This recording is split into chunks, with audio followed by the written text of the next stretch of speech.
Estamos con Jaime Clara, que es alguien que no hizo la presentación, por lo tanto, como marca el protocolo, vamos a presentar. Es periodista, escritor, maragato ilustre. Y este es su segundo libro de relatos. Ella había debutado con La enorme presión de la nada, si no recuerdo mal. Y Medias Verdades es su segundo volumen de relatos. Y La está terrible presión de la nada. La terrible, perdón. Terrible presión de la nada. Ahí está. Y este es el segundo volumen de relatos que publica y está acá para presentarlo. Bienvenido, Jaime. Un gusto estar acá. Gracias por entrar en Canal M. A mi ex proveedor de libros durante muchos años. Ahí va, Sos de los testigos que pueden atestiguar ante un jurado que yo compro libros. Es verdad, es cierto. Un gran ex cliente cuando yo era librero.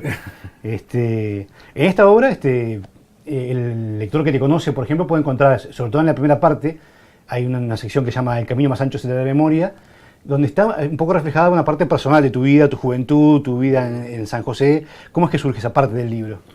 En realidad tiene que ver con mi falta de tiempo. Yo el primer libro, La terrible presión de la nada, fueron un montón de relatos que yo fui trabajando durante 20 años, sin ninguna aspiración de edición ni nada de eso.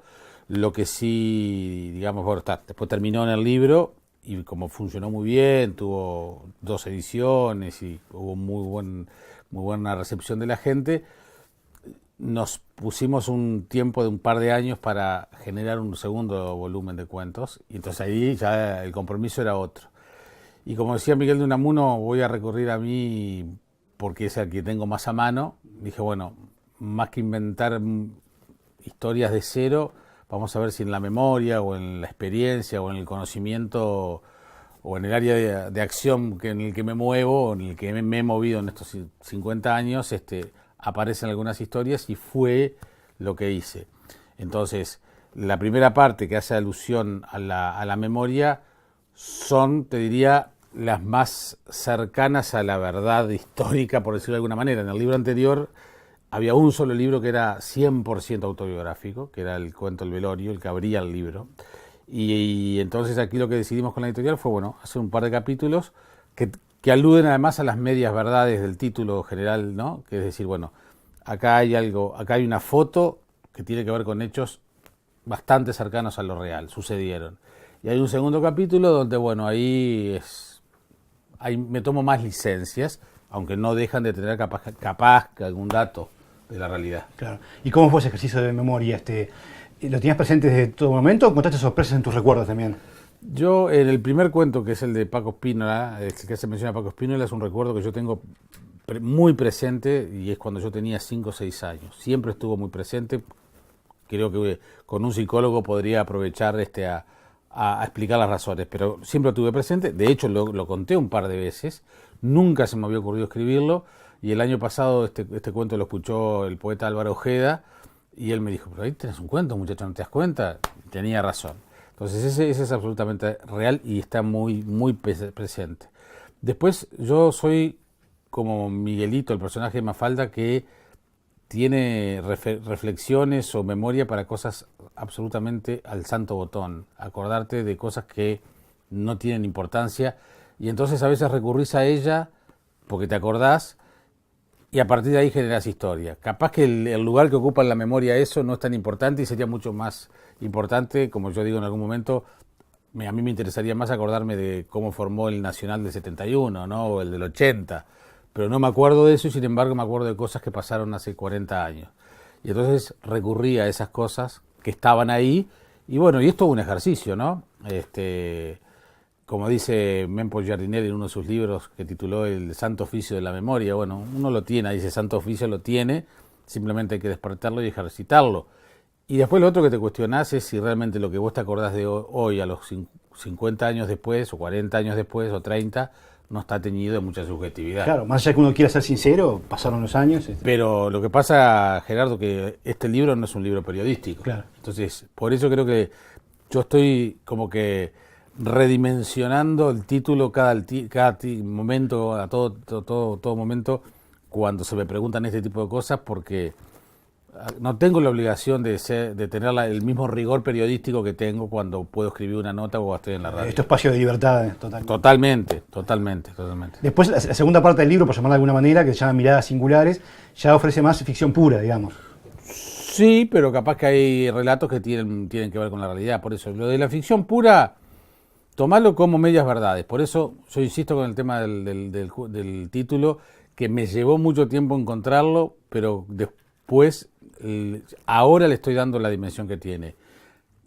No es lo mismo que a ti te digan que una película está basada en hechos reales o no.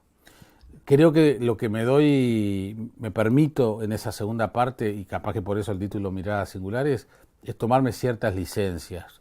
Pero capaz que hay cosas que pueden ser verdad. De hecho las hay. Pasa que a mí capaz que no me interesaba hacer de eso una cosa mucho más informativa, claro. O de cuento real, viste lo que pasó con tal cosa. Sin duda.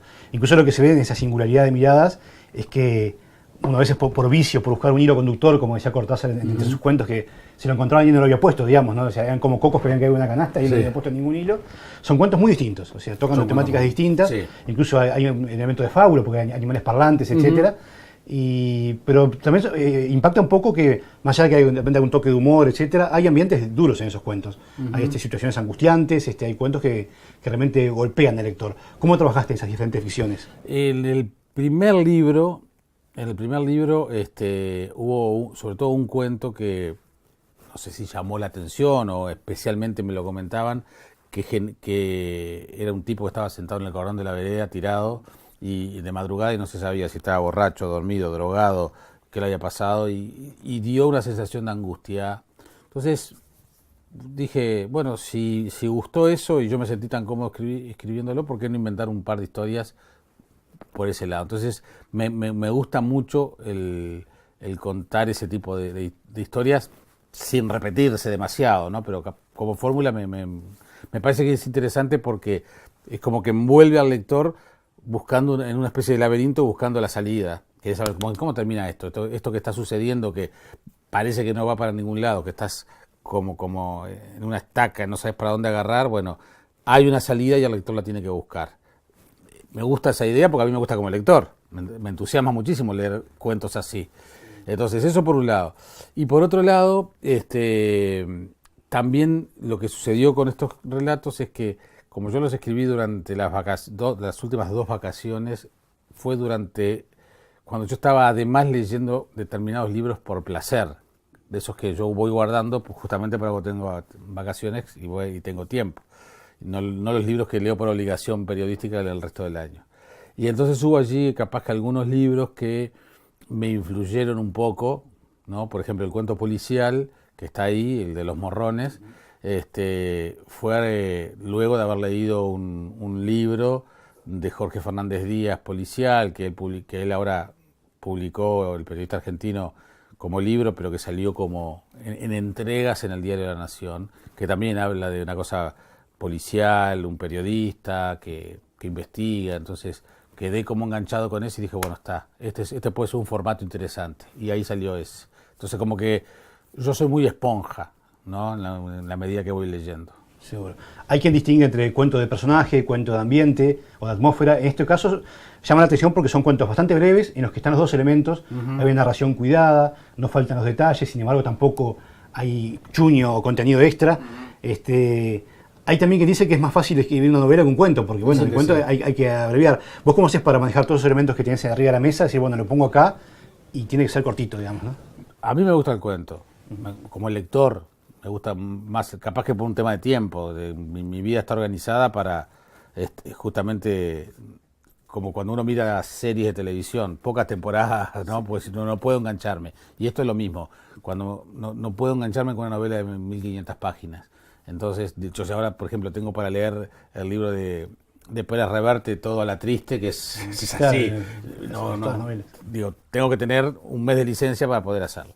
Entonces, yo creo que lo que busco es que dentro del esquema del cuento, que es lo que a mí me gusta, lo que me interesa, y porque creo que a todos nos gusta que nos cuenten un cuento o una historia, tratar de equilibrar. Por un lado, esa situación de ambiente, donde yo reconozco que capaz que ahí me sale más el periodista que intenta describir, y después, bueno, ciertas peripecias que les pasan a los personajes, que podrá ser un animal o una persona. Un peluquero, que además tampoco es el protagonista del cuento. Entonces, trato de que sea un equilibrio. Pero eso te das cuenta al final y después de varias relecturas y correcciones. Primero, al menos la fórmula mía, y también por razones de tiempo, es sale la historia y después es como ponerse un pedazo de comida en la boca y bueno, saborearlo, masticarlo y todo eso para después tragarlo. Ese proceso entre que salió la historia y que está ahí tiene todo lo posible. Claro. Ahora me estás diciendo que un poco tu proceso de escritura está marcado, y no puede ser de otra manera, por tu actividad, por tu trabajo. Sos una persona bastante ocupada, te escuchan en la radio, te vemos en televisión, tenés mucha agenda. Ahora, especulando un poco, ¿pensás que si fueras una persona de repente que viviera de rentas, que tuviera todo el tiempo del mundo, escribirías distinto? ¿Harías novelas o todo tipo de cuentos? ¿Te marcaría? Yo a priori hoy, como soy un pisciano típico, es decir, inseguro, te digo que yo soy incapaz de escribir una novela. Mario Delgado Paraí me dijo, es un cuentito más largo, nada más. Claro, para él es una pavada, por algo es el maestro que es. No, yo no me veo, pero porque tampoco me veo ni viviendo de rentas, no me veo dejando el periodismo para escribir ficción. Y ni siquiera te diría, no me veo dejando el periodismo, no me veo dejando la radio, que en definitiva es mi razón de ser. Pero hoy no está planteado en el horizonte. Me da mucho trabajo hacer esto. Lo que vendrá no tengo ni idea. En ese sentido soy bastante carpe diem, ¿viste? Vivir el día a día. Hoy funcionó esto, me siento cómodo haciéndolo y creo que recuperar, el otro día lo hablaba con Claudia Mengual, que fue la primera que junto a Luis Fernando Iglesias vio mis primeros relatos hace muchos años. Hay que reivindicar el cuento, ¿no? Que cuando el mercado parece y las editoriales parece que te dicen, no, el público quiere leer novelas y volvimos a las novelas más bien largas. Vos como librero debiste haber sufrido muchas veces, se edita esto y no se edita lo otro. Bueno, en un país de larga tradición cuentística, me parece que, o cuentista, me parece que hay que insistir. Sin duda. Hay uno de los cuentos del libro que marca una nota distinta, si se quiere, como una nota alta respecto a los demás. Es uno donde vos reconstruís un poco el incidente con Martín Pino, donde él perdió la vida, que es alguien de cercano de tu familia. Martín Pino Clara, mi que es un muchacho muy querido. Que es Sagona, en la Rambla de Montevideo, un incidente donde hubo una agresión, y ese caso está abierto todavía de manera policial, y ahí, o sea, en ese cuento, que es una crónica, te despachás con mucha dureza contra la policía y contra cómo se manejó ese caso. Y de repente uno como lector no esperaba encontrarlo ahí, eso, ¿no? ¿Por qué decís, fue una catarsis, fue una denuncia? Es una historia. Es una historia. De hecho, están ficcionados los nombres y todo eso. Entonces, no perder de vista que estos son un montón de historias. Algunas se dicen que son verdad y otras tienen licencias de ficción. Yo en realidad no le caigo a la actuación policial. Yo cuento lo que pasó. Si la conclusión es que hay que caerle a la actuación policial, bueno, es la conclusión. Pero yo en ese sentido trato de contar lo que sucedió con ciertas libertades que te da el ejercicio narrativo. Bueno, sí, lo cierto es que en el incidente que involucró a Martín Pino, y que es el hijo de una muy querida prima hermana mía, en la Rambla, en un verano, hace algunos años, fue todo muy, muy difuso y muy caótico la investigación policial, porque como el incidente ocurrió en el muro de la Rambla y cae hacia el agua, y después, pero también los muchachones que lo agredieron, o que se acercaron violentamente, para decirlo con justicia, estaban del lado de la tierra, y ahí el muro de la Rambla es una zona intermedia, donde la Armada y la policía tienen jurisdicciones diferentes. Y en esta investigación era exactamente contradictorio lo que pensaba la policía y lo que pensaba la Armada. La policía queriendo culpar a una persona, la Armada sabiendo cómo fueron los hechos, porque llegó a tener hasta filmaciones que contradecían lo que decía la policía. Entonces terminamos, después de un suplicio de 4 o 5 días esperando que apareciera el cuerpo de Martín, que apareció Las Toscas, aparte de ese hecho ya trágico por sí mismo, Después de eso, lo que era el toma y daca de uno y otro, cuando además la familia y aportamos datos de esos muchachones que se habían acercado y que habían huido, etcétera. Entonces, yo no lo llamaría catarsis, lo debe haber sido, seguramente, pero lo que sí fue es tratar de relatar cómo se dieron los hechos, simplemente por la memoria de Martín, que bueno, que se perdió una vida de un tipo que no llegaba a los 30 años, que era absolutamente divertido, genial, querido por todos, y que sufrió las consecuencias de estar en esta ciudad. Sufrió, pero más no solo por el hecho de violencia en sí mismo, porque después del hecho también toda la investigación ha sido muy errática.